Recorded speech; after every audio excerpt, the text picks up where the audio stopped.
The following episode is brought to you by Poison City Brewing, proud makers of Durban Poison Cannabis Lager, the beer that invites you to live your poison.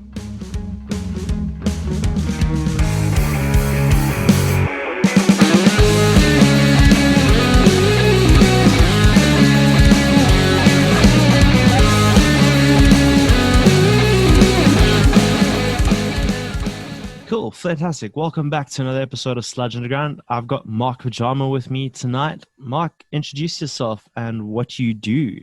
My name is Mark Pyjama. I make music for a living and I write music for my heavy metal bands when I have time on the weekends. And I also make audio plugins for composers and musicians alike, like myself. That's it. You've summarized it quite nicely, but that's an incredible repertoire of things to be capable of. I was listening to the stuff from Pyjama Planet today, and I have to ask, that's all you? That's stuff you've produced, right? Yeah. So Pyjama Planet came about in about 2015 is when I started writing some music. I just left my previous metal band in Cape Town, and I decided this was the time to sort of put all my energy into my own project.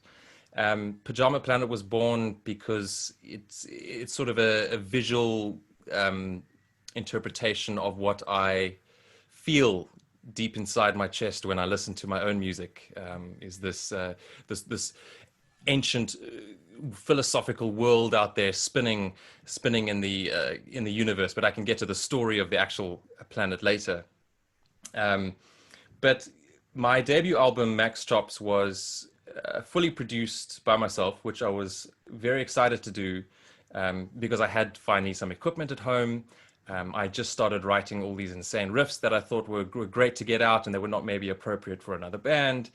And, I'd been studying orchestral music since a child, playing in orchestras and playing in jazz bands and playing lots of different instruments. So it just made sense that I put my two guilty pleasures together, which are some sick riffs and some phonic music, and thus Pyjama Planet, the musical entity, was born. That's such a cool combination, though. I was listening to it, and the orchestral bits add such a cool element to it, and it's such a, I wouldn't call it symphonic metal, but it's fantastic in its own right. It's something different. Yeah, I think that album in particular has more of a thrash metal sort of base to it. It's fast picking, lots of palm muting, still a lot of work with power chords. So very much a thrash metal thing, but I think the symphonic elements. Yeah, I didn't necessarily mean, I guess, symphonic metal as a genre, just a way of explaining that this heavy guitar music had these orchestral elements to it, which you do hear in music nowadays, which is super awesome. I love it when bands and musicians incorporate as many different things as possible. There's no reason to hold back and to be too purist nowadays, I think, when you have so much at your fingertips. But yeah, it just seemed like a natural thing for me to do, to combine all these elements I'd been sort of studying and playing around with over the years. That's such a cool concept. You said you were studying orchestral music from an early age.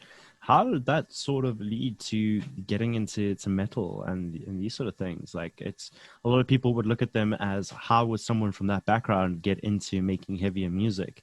So I think the misconception with heavy music is that it's aggressive and violent.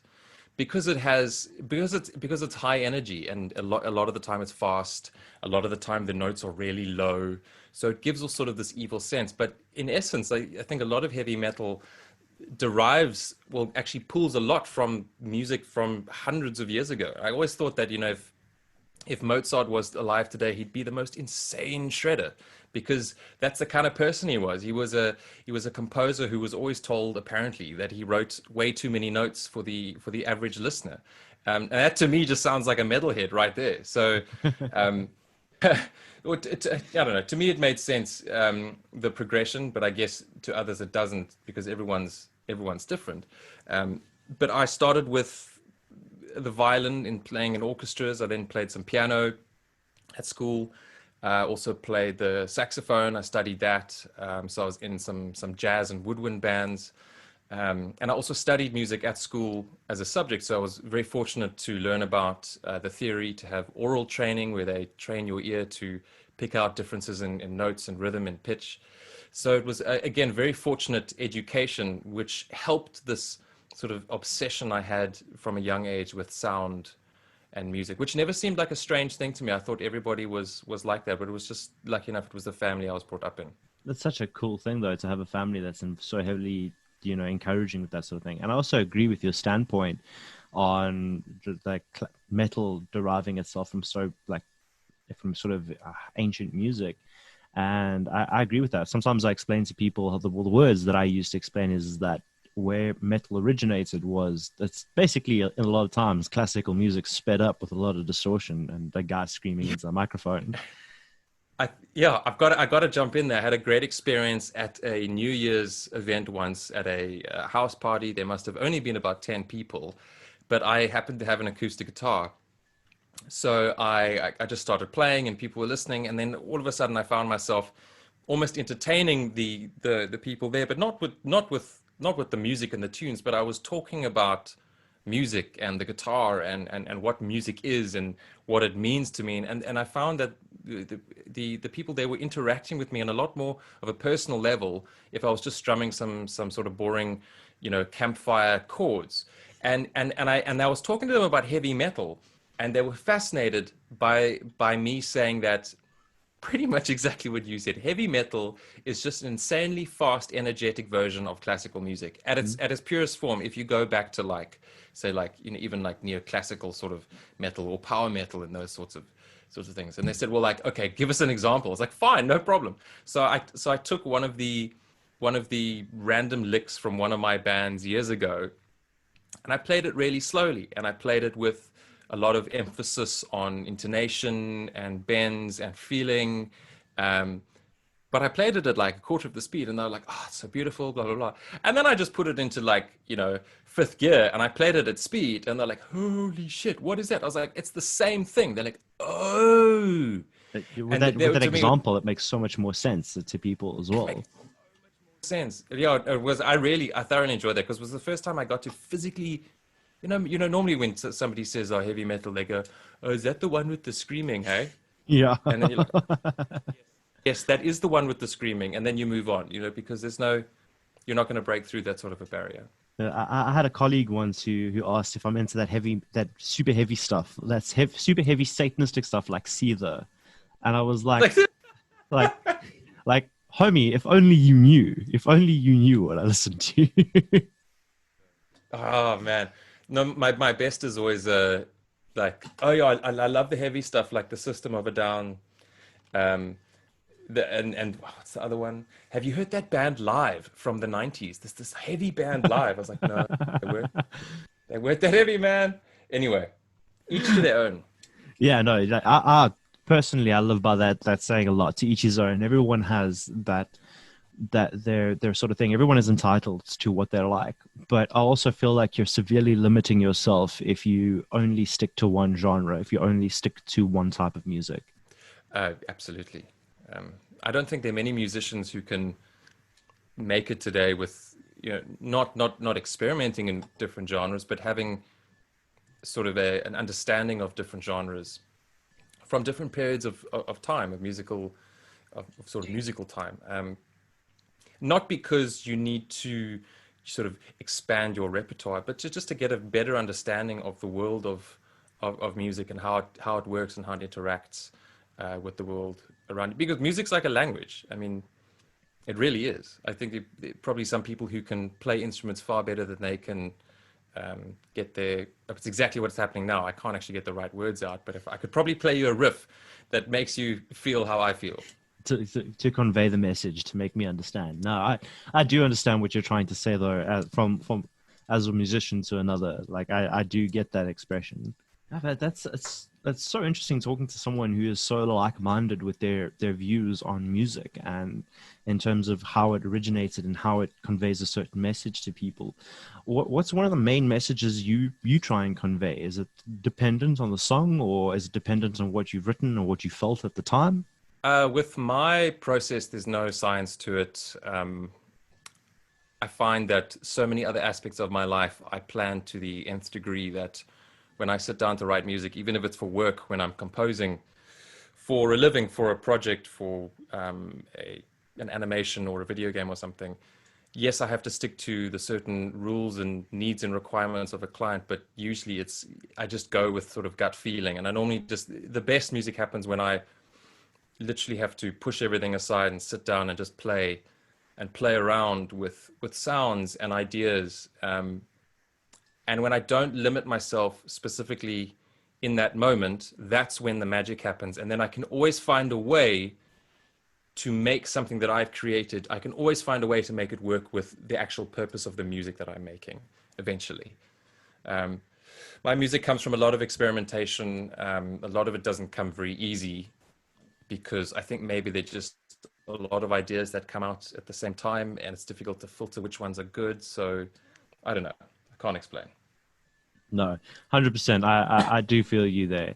It's when things are forced, they tend to, you can hear they're forced and you can feel it. You'll never be 100% happy with it. But I agree with that. Those in the moment things, those where it's a sort of a do or die, or you just jam it out, go with that gut feeling. That's probably where the most creative and soulful moments tend to come out of. Like a band room. Like how many great things happen in a band room that you cannot ever replicate by yourself in your room with a guitar? Never. No, 100%. Nothing. It's those magical moments that are influenced by the situation you put yourself in. And if you're in your room writing music, you're in the same situation every single time. Yeah, I think also your bandmates, the other musicians you work with, they tend to also have an effect on you because they will approach something so much differently than you would. Absolutely. It's one thing I definitely missed when I started Pyjama Planet was that I didn't have a band with me. But what I did to counter that was to bring some of my friends and peers from the Cape Town music industry along for the ride. And I had, on that album specifically, I had 2 different drummers and I think maybe 5 or 4 different lead guitarists on guest solos. And the songs were all pretty much written when I got these guys in to do their parts, but having the drummers involved actually changed quite a lot of the structure and the riffs themselves. Because I had written everything out and programmed all the drums and then got the drummers in at the end. But having that extra influence, just another brain, another set of ears, another set of limbs to actually experiment with the sort of palette that you're creating, it just makes a world of difference. No, it really does. It just really gets the creative juices flowing. Like you said, it can sort of alter something. You can sort of take it to a different level or to a different place. And while it not necessarily be what you wrote, it becomes something better or a whole new entity. And that's the thing about music, man. It's always it's ever evolving, and the same thing that you wrote years ago might be very different today. Yes. I mean, I had an experience like that just now. Actually, I played a live streamed show for Metal for Africa Winterfest 2020, and I got the chance to play one of my new songs that I was just about to release, which is a new single. And this song I actually wrote in 2017, but by the time I finished it now and actually got my usual drummer to play drums in it, and then my bassist to play bass on it. That's Gareth Lloyd and Luke Otto, respectively. What's up, boys? Once I got them involved, the song just changed. And I'd been listening to the same song for so long. Well, the song went through 43 different versions of writing and then mixing and mastering and stuff. So it had the song, which tells a big story in itself, went through a whole sort of life cycle in its own over 3 years. And I thought it was done. And then right at the end, I add a real drummer, and man, and suddenly it kicks it from 95% to 120% energy, awesomeness, epicness. It was it was far better than I can ever have imagined. And because I got somebody else involved again, I just didn't sit here by myself. Yeah, man. Like you were saying, it brings out a whole new element. And to think that it went through 43 iterations is crazy. I don't think people who listen to music at a casual level, I don't think they realize how much work, how much effort and blood, sweat, and tears goes into creating something that they can just simply enjoy. Sure. I mean, there's also an element of like, the perfectionist curse, and is your art ever done? How long is a piece of string? And I also didn't have a platform ready to release this new song. It just didn't seem appropriate. And sort of Metal for Africa came around, so a couple of months in advance, I started prepping to release this thing. But also it didn't really, even though it was ready, I didn't feel it was ready. So everything made sense. So you got to wait for the right time. But I also like, it's difficult getting those questions like, oh, when's your next album coming out? Or come on, you haven't written music in so long. And I say, well, I have been writing music. It's just that you haven't heard it because I've been doing it now, as a living. So it's going into all these projects for other people and whatnot. But also sometimes you can't force that creative juice. If it's something personal, like a personal project or a personal album, then I'm not going to put that extra pressure on myself to get it done, like say by the end of a year, when I know that maybe my mind isn't in the right place to finish that project. I need to be in a specific mindset to be able to tackle into those themes, etc., and whatnot. So don't rush the art. Don't rush the art. Definitely, I can agree with that. And leads me to a question of how long have you been doing sort of session work, I guess you can call it, for different people? How did that sort of come about? Was it just something that you sort of eased into naturally, or was it something that you always wanted to do, or a combination of both? Well, it's less session work and more actual full-on music composition in all aspects. So I write music with MIDI keyboard and multiple packs of software. So I'm writing with strings and pianos and brass instruments and all types of percussion, synthesizers, you name it. And then when I'm lucky, the guitar comes into play. Very, very seldom though. I mean, I hardly ever make money by actually playing my guitar. The guitar literally is like in the evenings and on the weekends writing heavy metal, or if I'm laying down some cheesy dad licks for a like cheesy commercial or something silly, and that's like really it. But this maybe came around in, I think, 2015 officially, but I'd been in the film industry for 10 years before that. I actually studied film at university and was in TV and making documentaries and then corporate videos and NGO videos and doing the camera work and the editing and the directing. And so I was also quite a visual guy, but I always found that I was always way more interested in doing the final mix of a video and choosing the soundtrack than actually making the video itself. So it was clear to me when I look back that my brain always wanted to be involved with the sound and the music of any sort of creative project. And the sort of film aspect was just there because that seemed like a logical thing to study when I was very fortunate to be given the opportunity to go to a university. But I actually had this great experience. The first music job I ever had was actually session work, and it was on I had to play guitar on an animation show called Super Strikers, which is about the sort of like Pan-African soccer team. I actually know the show. I remember this being quite popular when I was a kid, actually. Yeah. So yeah, Super Strikers is both a graphic novel and an animated TV show. I think the animated TV show is, don't quote me, has probably had 60 or 70 episodes already. I mean, it's done very well, and it's seen all over, like hundreds of countries. And the YouTube channel, the videos have been viewed over millions of times. It's insane. But because of a completely nepotistic reason, one of my current bandmate at the time was the writer and co-director of Super Strikers.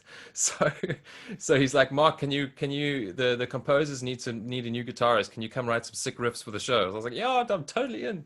So I sort of, broke out my shitty pedals and had no amp and no cab, straight into the PC, this disgusting guitar tone. But I wrote these awesome little riffs and licks that were used in the show for, I think I did about 10 episodes worth. It was super fun. That's incredible, though.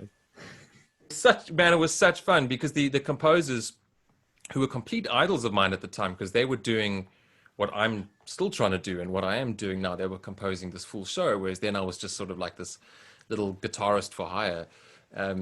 They would just send me about 2 minutes of drums, and they'd be like, okay, go. I'm like, okay, go with what? They're like, okay, it needs to be like funky, upbeat, hillbilly sounding AC/DC. I'm like, that's so many genres, but it's cool. Let's do it.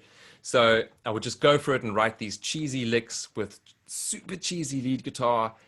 And then lo and behold, a month later, my friend would bring home the episode, and there I could see my guitar licks to this animated show. Like that gave me the biggest kick of my life, really. Yeah, that And it must be sort of such got, an incredibly motivational aspect of it. Like just having your work presented back to you and knowing that so many people would have watched it, and that show went on, like you said, to be quite successful. very successful. And it's still going, as far as I know. Yeah, I don't know how I don't know how big it is nowadays, but it is still going. yeah, man, that show developed one hell of a following. Like, but back in the day, like I said, when I was a kid, like I can see there is a bit of an age gap between us there. So, like, it was really popular when I was a kid. I remember people talking about it. I remember seeing it on TV. But look, to be honest, it has been around for a very long time. Yeah, I think it's been. You obviously you seem to be a man of many talents. Like it's actually incredible just listening to you to speak about the different things that you've done and you've worked on, audio, visual, and all these sort of things. This is, I'm assuming, a very big aspect of your life. Does it just filter into everything you do at this point, or? I guess, yeah, I would say it does. If I'm writing a new song for a project, or if I'm busy sampling an instrument because I'm creating a digital instrument, I pretty much film everything I do. I've got cameras set up in my studio, and I'm always walking around with my cameras as well. I'm just obsessed with not only archiving my life and other people's lives, but also creating content. So if I'm writing a piece of music or creating a music video or building a new plugin for somebody to buy, wouldn't it be better if I have footage of me doing that specific thing so that I can use that footage in some sort of promotional way? So this is how I've sort of tied in my love of picture and love of audio. Also, you know, Pyjama Planet has become this sort of audio visual experience. If anyone happens to check out my Metal for Africa live stream show from this year, August 1st, 2020, which is on YouTube, you will, you know, it's not just me sort of playing you songs. It's essentially like watching a short film, but with musical interludes in a way. I sort of curated all the artwork I've had done over the years, and I made short little animations. I live on a small holding with a essentially large forest, so I was able to film in the forest and edit the footage to look like a psychedelic planet with fluorescent colors, which is exactly what Pyjama Planet looks like if you have seen the artwork.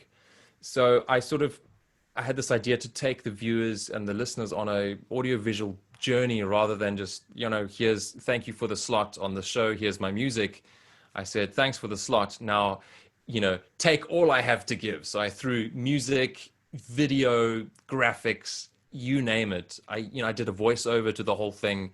It's all there in your face, a complete sensory overload. And that's more what I like to try and do, is provide an escapist, I guess, like an escapist experience rather than just a sick lick here and there. Such a cool backstory, though. It's so much, you can just hear like how much effort's being put into it. And I think that also goes a long way in terms of appreciation, in terms of what they were engaging with people. It's, how do I say, that sort of effort draws people in. You know, it's like you said, it's not just your run of the mill, thank you for the slot, thank you for the, you know, here's me playing some stuff. It's, you know, there's something really, really engaging being put together. And that makes a huge difference. I think we're all a bit tired, especially now during this time of, you know, we all haven't gone out in so long to go and see musicians. And, you know, so I don't know, I was just trying to think a bit out of the box, I guess. You know, everybody's going to produce and present music in their own sort of way and in the best way they can. And for that show, for example, I watched every single other act, and every other act was awesome. And it was exactly what I wanted to see from those sorts of acts, because that's how they present themselves in their own way. But I had this opportunity because I haven't performed live much with Pyjama Planet as an entity, and I've never had a specific platform to sort of tell the story of the world of Pyjama Planet and some of the characters that live in this world. So again, it was just like this amazingly opportunistic experience, and sort of everything, all the stars aligned for me to be able to pull all my random little shitty skills together into one sort of package and just throw it at the screen, which is great because, you know, what better than to have an opportunity to show what you really love, you know, in an environment where everybody's already sitting on their couch, hopefully in pajamas already. So why wouldn't they want to watch stories from Pyjama Planet? I'm still unfortunately in my work uniform, or like at least half of it. Like I know. I just hit the ground running basically all the time at this point. And today I showered. Well, I got out of my pajamas to shower and got straight back into my pajama pants and came into this interview. I envy that so much. Now, tell me a bit more about Pyjama Planet as itself, as you said you were going to talk about it, the planet itself and the characters that reside in it, and you know Sure. I'm really curious to know more about this and just this sort of story that you've created with it. Again, the Pyjama Planet was more a feeling that I would get when I listened to my own music before I had created the world and the ideas behind it.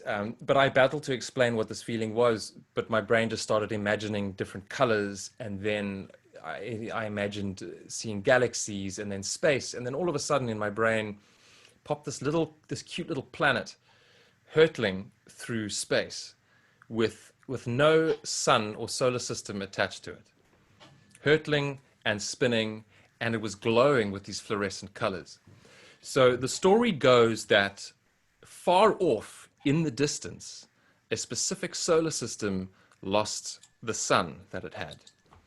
And it was such a ginormous explosion that it filled all of the planets within that solar system with tons of radiation. Most of the planets burnt up and didn't survive, but Pyjama Planet was in just this perfect little zone where it was just enough radiation to keep the planet alive with its own warmth. And as a result, everything actually glows in fluorescent colors. They're either fluorescent greens, blues, or sort of a pinky purple, almost like a magenta sort of color, which is a plug because my second album coming out is going to be called Magenta.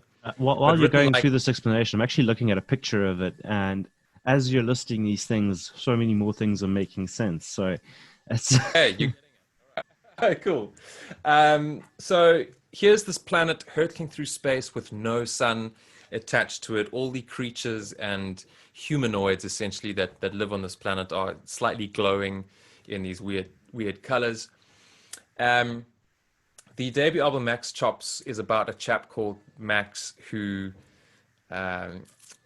grows up in a village with his clan and his kinsmen, but he is allergic to animal hide. And as a result, he can't really wear the same clothing that everybody wears. And because it's nighttime, everybody has this sort of very relaxed sort of pajama-looking attire that they wear. But it's all made from animal clothing because it's a very sort of dated, you know, humanoidistic alien civilization, because also, you know, a star exploded, so it probably decimated part of the planet thousands of years ago, I would imagine. Max can't wear clothes. He's naked all the time. He feels uncomfortable. He feels scared and confused and like an outcast. And so the village actually kick him out.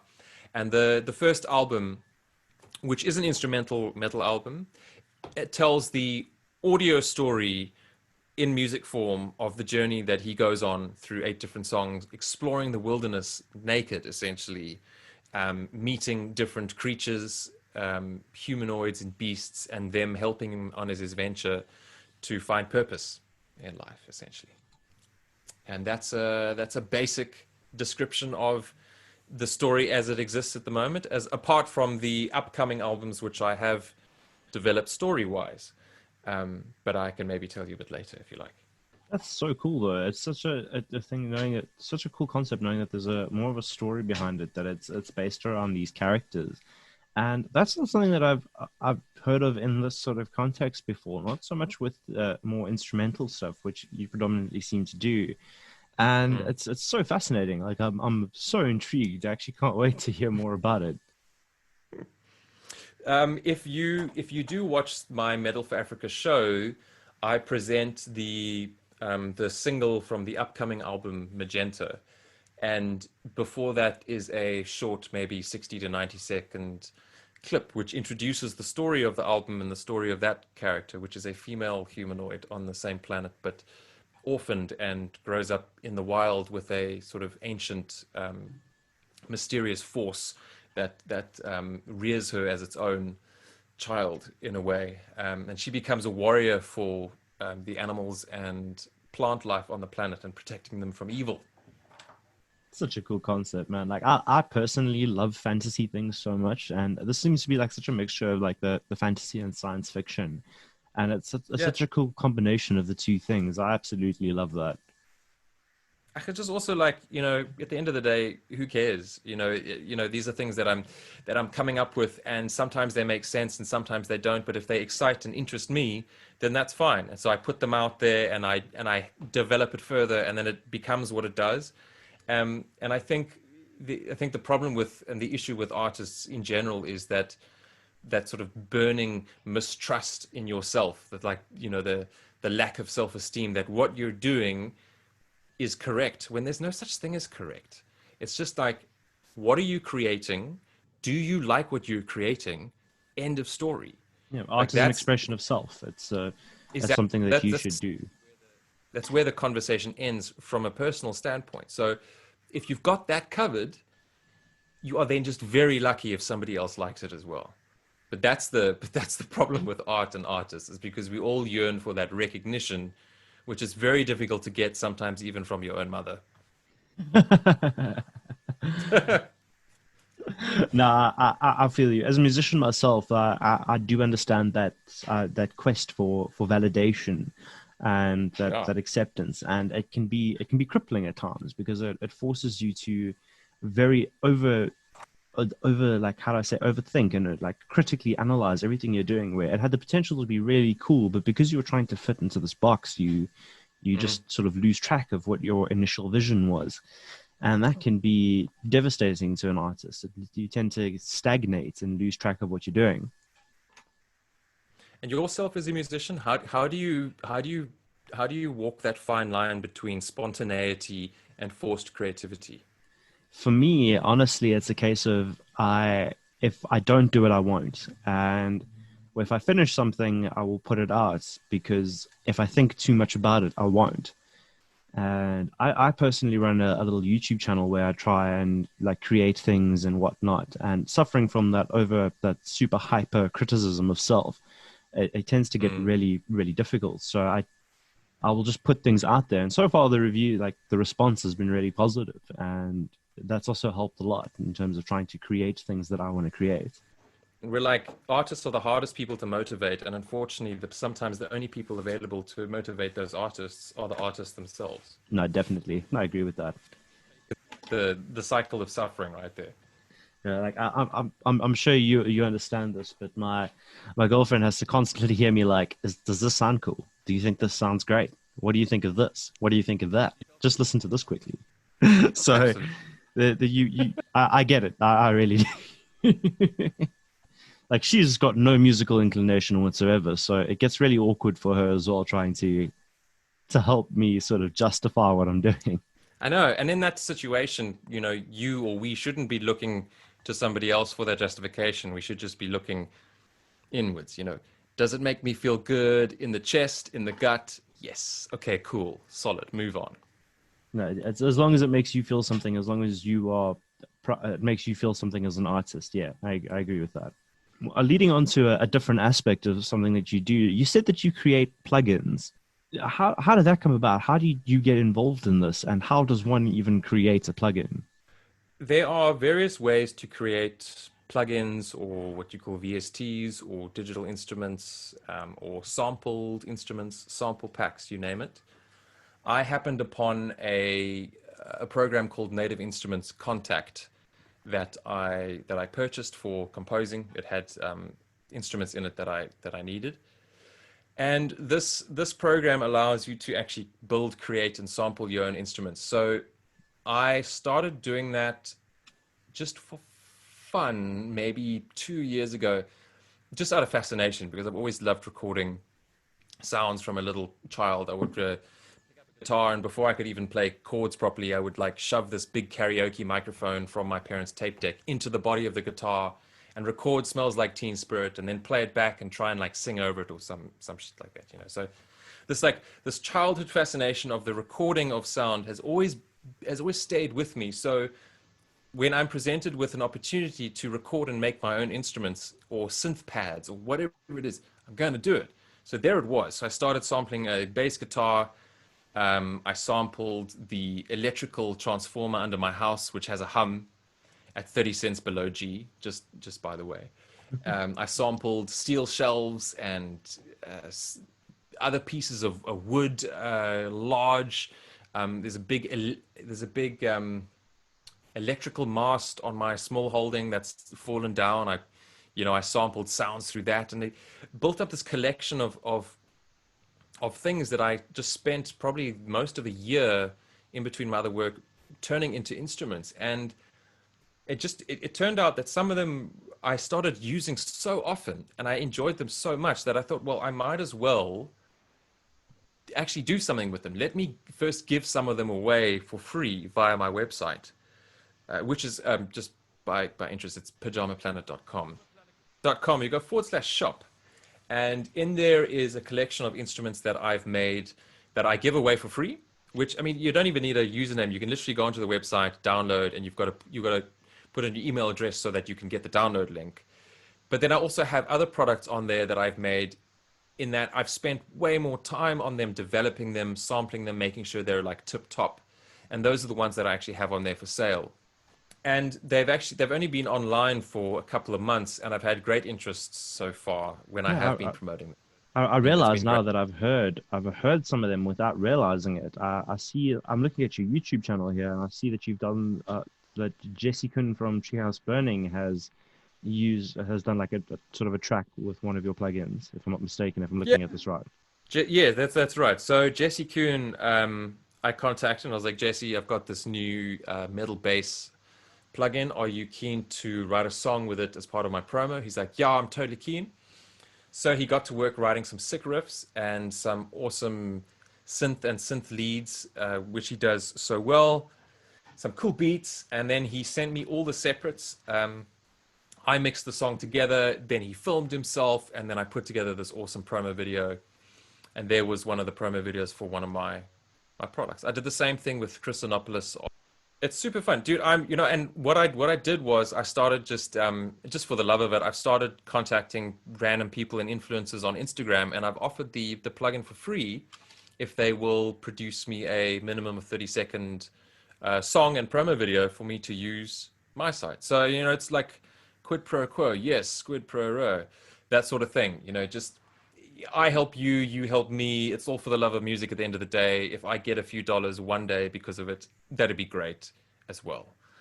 So it's all for the community in a way. And like I loved using these instruments so much myself that I was like, shit, yeah, I might as well put them into the ether. But it's gone so well that I've got lots of other instruments in the making and planned for this year. I've got a big percussion library coming, which is going to be great fun. The only downside is that these plugins that I make, you can only use if you have Native Instruments Contact, which you have to have first, which costs quite a few dollars.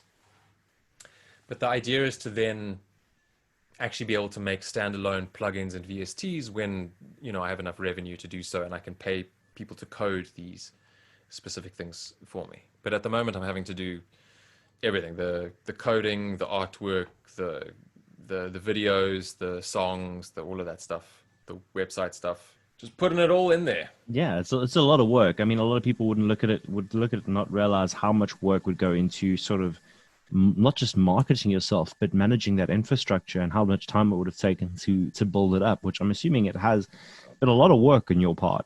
Yeah, that's not to say that I haven't had amazing people help me. I've got a great guy named Kishan who is my web developer. He's a friend of mine from school, and he's been one of my biggest supporters of my business entities over the years. And he was always the first guy I was going to ask to help me build a new website and whatnot. And then having guys like Jesse and then Chris Anopoulos on board and being able to throw them some cash and hire them to be able to be involved with these sorts of products is really helpful. So to have these sorts of people in my network, which I feel very blessed to know these kind of guys, because they're a lot younger and cooler than I am. I'm sort of like mid-30s now, so I don't often put myself on camera like doing all these like super slick promo videos, because I just feel like a bit of an old geriatric in comparison to some of these younger dudes nowadays. And you were also saying, are you currently in a band at the moment? Pyjama Planet is my band, I guess. We've played, I sort of grab my, it's almost, think of it as like Mark Pyjama and Friends in a way. So when I have had live performances, I literally throw the net out to all of my friends who I've either played music with before or have played on some of the albums or whatnot, and I say, this is what I'm doing. I've got these shows lined up. Who's on board? We have a couple of rehearsals and then play the show, and that's how it goes. But that's only happened on 3 different occasions, or it's in 3 separate times. We've maybe played 5 or 6 gigs as Pyjama Planet. Must be such an interesting dynamic. It is. I'm sort of done with the whole, practice twice a week and then play a gig every weekend sort of thing. That's not really my vibe anymore. I now sort of look after a house and have a wife and, wanting to have kids. And I've also got 3 dogs. And I essentially live on and operate a farm. So I don't really want to go and drive out to the venues anymore on the weekends to play gigs. But when I did it, man, I just had such a good time. I think it was from 2011 to 2015. That's when I played live with a band called All Guns Full Ammo. And we played in Cape Town mainly, and 1 or 2 tours elsewhere around the country. But that was just like no nonsense. It was like hard rock / metal, more of a metal edge, but with like less screaming and more sort of singing choruses, and just good fun. And that's some of the best times of my life was playing those shitty gigs in those shitty venues, dragging our wives who were reluctant to come again, and them sitting on the sideline waiting to hand us the brandy and coke as we finished the set. That to me was more fun than, like the work experiences or the holidays I went on or whatever. Just that, being in an environment with like-minded people and you're playing the music and they enjoy it. Like what more could you want except for a bit of money, I guess, of which there was none. Yeah, like making music in South Africa is a labor of love. Like it's definitely something that you need to be prepared that you potentially, but most likely will not make money from. Well, if you write music in South Africa and all you do is perform in South Africa and that is what you do, you're not going to make money and you're not going to survive. What you have to do is get yourself out of our borders, and you have to be on as many radio stations and playlists as possible if you want to do the whole band route, or you've got to do what I'm trying to do, which is actual producing and composing. So I compose for, as I said, video games and animations, and I also produce albums. So I've had people come to me with an idea for a single, or they've come with a fully written album already, or they've come with a half composed album. And these are pop albums, these are sort of hard rock albums, metal albums, sorry, hit my microphone. Whole lot of different genres, whole lot of different stuff. And where I fare best is when somebody comes to me with an incomplete idea and they say, this is what I want to do. Can you help me finish writing this and then produce it? And I'm like, man, now it's fun because it's not a blank canvas. It's already an idea that you can take and really just turn into something exquisite. And that's what I really have enjoyed. And my favorite experience was about 18 months ago. A chap saw me play in Pyjama Planet live in Cape Town and came up to me after the show and said, I'm from South Africa, but I'm currently living in America and I'm a captain on like charter boats for celebrities and all this stuff. I was like, whoa, that's cool. And he said, I've got this debut album that I want to produce, but I haven't found anyone to do it. You seem like the guy to do it. And it seemed weird to me because here I was playing heavy metal and I had a, orchestra on a backing track on the stage. And he told me he wanted to produce the soft rock album. I was like, that's, I'm just stoked that he heard something in my music that he thought was applicable to his in some sort of way.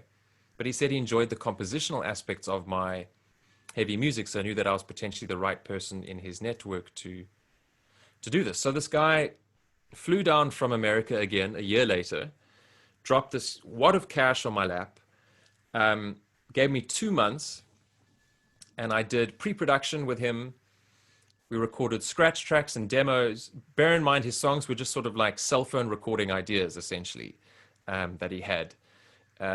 We fleshed these songs out. I composed all the parts for the guitars, the bass. We had a trumpeter come in, live cellists, drummer, another lead guitarist, and I then I pulled from the family, sort of the Mark Pyjama and friends. I pulled from the guys that I've used before or that I know are great session musicians and would be interested in a project like that. And after a couple of months, we had this wonderfully collaborative but awesomely produced soft rock, sort of soft pop album that I was so stoked not only to finish but to listen back to. And I still listen back to it now, like 18 months later, because not only am still impressed with the sound that I managed to create, because it was a chaotic recording experience. We were recording in my house in the suburbs, which is not really set up as a studio. The drum tracks that I got, even though from an awesome studio, some of the takes and some of the mics weren't set up as well. So, we had lots of technical issues, but what we created was this soothing, warm audio experience, which was more enjoyable to listen to than it was to just listen to the individual notes and the lyrics, but just listening to the whole thing in general was fascinating. And it's one of the things I'm most proud of. Not that it got any sort of recognition or made it to any stations or whatnot, but it's the project that, to me, sort of exemplified what I do, which is taking a basic idea, transforming it into something what I consider amazing, and then on top of that, producing, mixing, and mastering it to make it sound even better. Where can people find that? That sounds like there's such a engaging story behind that, and such a cool story behind it. If someone's suddenly curious to go listen to this, where can they find it? Yeah, he's got a super South African name. It's Johan Odendaal. But the better thing to search for on Spotify would be Gypsy in My Heels. Gypsy in My Heels. I'm going to save that because I'm very curious to go give that a listen. Gypsy in My Heels. So, this is a guy who has, from what I gathered, no excessive musical training, but he has a great sense of melody and he has a great sense of storytelling. And that's why he could play me these sort of cell phone level recordings, and it grabbed me because I knew that what I was listening to actually had something to it. He will be the first to say that he's not an incredible musician, or he's not a great songwriter, or he's not a good singer. But to me, the fact that he thinks that and compare that to what we actually managed to produce, that's why I was just so happy and excited, I guess. And that's what I really want to do more of is to take people's musical children and rear them into these wonderfully strong, beautiful children, or young adults, so to speak. Yeah, no, that's one hell of a story. And also, I found that the humble guys are the ones who tend to put out some really, really interesting stuff. I've had a hell of a time talking to you. I just want to find out in closing, where can people find more of your stuff, your own personal music or stuff that you've worked on, and how do people get in touch with you? So the easiest way to find out anything about me and the world of Pyjama Planet would be to go to www.pyjamaplanet.com, and that's pajama with a Y at the beginning, which I think is a South African spelling. I'm not sure. I think the Americans spell it with an A. Anyway, pyjamaplanet.com holds information about me, Mark Pyjama.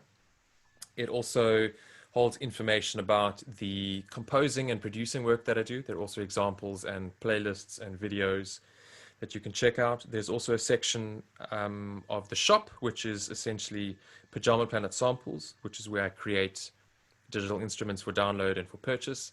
And of course, there's a contact page where you can contact me via the contact form, or there's links to Facebook. I'm also on Facebook, Instagram, YouTube channel. But if you want to listen to the music that I create purely for like fun, like heavy metal mixed with orchestra, then your best bet is to find Pyjama Planet on Spotify or Bandcamp. What are the other ones? SoundCloud, Amazon Music, Google Play, you name it, Deezer. All of the ones that DistroKid put me on, I guess. All of the platforms, basically. All the good ones, at least. Yeah. That's fantastic. Do you have any shout outs? Anyone that you would like to thank in specific while you're here? Someone that you would like to send a message to? There's lots of people I'd love to say thanks to. I don't know if I should just go and mention a whole lot of names because, first of all, I don't know if any of my friends will listen to the end of this podcast. But there are a couple of people who have helped me, as I've mentioned before, build the website. They've helped me with promo videos. I've had people come in for very little money and help me with graphic design and visual effects. And countless friends that I have sent my songs and mixes to over the years. And without their responses and feedback, I wouldn't be in this position now where I consider myself professional enough to not only produce my own music, but to actually help other people produce theirs. But I think, more than anything needs to be my family and my father, especially my father, who's the biggest supporter and backer of my business ventures, be it with his moral support or his kind words. He's the one who keeps me driven. And of course, a shout out to my wife and my lovely dogs, and especially my dogs, because I love them the most of all. Now, one of the main things that we do is we play out with one of the tracks from the artist. Is there any specific track that you would like us to end this on? I think, I get told that there's a song on my debut album which is one of the favorites, and it's called Green. And I think it might be a good one to listen to because it has an orchestral intro, it has some cool riffs and some interesting synthesizers and stuff. And it's more of it's a very theatrical song sort of way. It's from the debut album, which I'm hoping to actually remaster in about a year or two because it'll be the 5-year anniversary. So this is sort of Mark Pyjama a la 2015 as a producer, but still a great song nonetheless. So if you want to play Green off Max Chops, that sounds like a good one to me. That sounds great. So ending us out would be Green by Mark Pyjama or Pyjama Planet. And guys, you can find me on Facebook, Instagram, YouTube, as well as Twitter as Marcel Smuts. And yeah, this has been a blast, man. Thank you so much for taking the time to have a chat with me. It's been an absolute blast. You so much. It's not often that artists get to just blab about themselves. So essentially, thank you for giving me the platform to just wax lyrical about my own musings for a while. I really appreciate it. Please keep doing what you do. I love your show, and I'm going to keep listening as long as you keep going. I really appreciate hearing that. Thank you so much. It's always so nice hearing people who actually enjoy it. Because me and Nasiba ourselves, Nasiba and I, we're musicians as well, and we also just endlessly talk about music. And this whole thing started as a love for the local music scene and how much it's given back to us. And this is just us trying to give back to it. We're always strapped for content, and anybody like yourself who can just get out there and provide content for us plebs to listen to is a godsend. So thank you again for what you're doing. No, thank you so much, man. I hope you have a fantastic evening further. Thank you so much for taking the time again.